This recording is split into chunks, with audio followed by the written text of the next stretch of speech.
بێکاری و قەیرانە سیاسی و ئابووری و کۆمەڵایەتیەکان لە هەرێمی کوردستاندا بوونەتە هۆکاری سەرەکی دیاردەی کۆچکردنی گەنجان بە ڕێگای قاچاغ و وشکانی و ئاویدا بۆ گەشتن بە وڵاتانی ئەوروپا و ئەمریکا کامەش وای کردووە ڕۆژانە دەیان چیرۆکی تراژیدی و گیان لە دەستدانی کۆچبەرانی لێ بکەوێتەوە.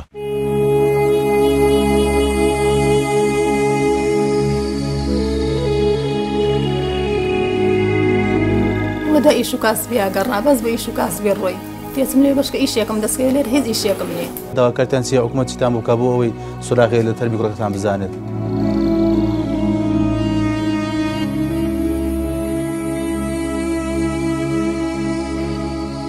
نزیکەی 20 کەس تا ئێستا بێسەر و شوێنن براکەم نژی تێکەلەوە.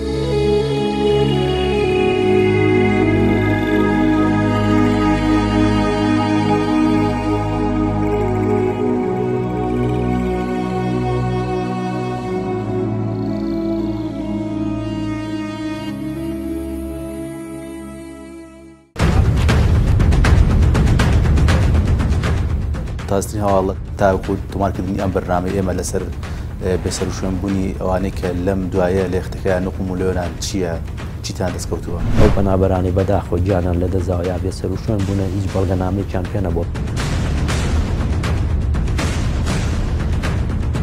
ئەندامێکی پەرلەمانی کوردستانە لە گفتوگۆکردنم لەگەڵیدا بۆم دەرکەوت دیاردەی کۆچکردن و گیان لە دەستدانی گەنجانی کوردستان لە ڕێگای گەشتن بە هەندەران نە حکوومەت و نە پەرلەمانیشی تووشی خەمناکی و شۆک نەکردووە. کەم تەرخەمن بێباکن لە ئاستی مەسئولیەتانین ئەسڵەن بۆ ئیدارەدانی وڵات نەهاتوو نەتەوانێ بەداخۆ ئەمە متوانم سروشتی و مرۆیانە بە هەدەرە دێ. بە دواداچوون شەممە کاتژمێر 7 بە کاتی هەولێر.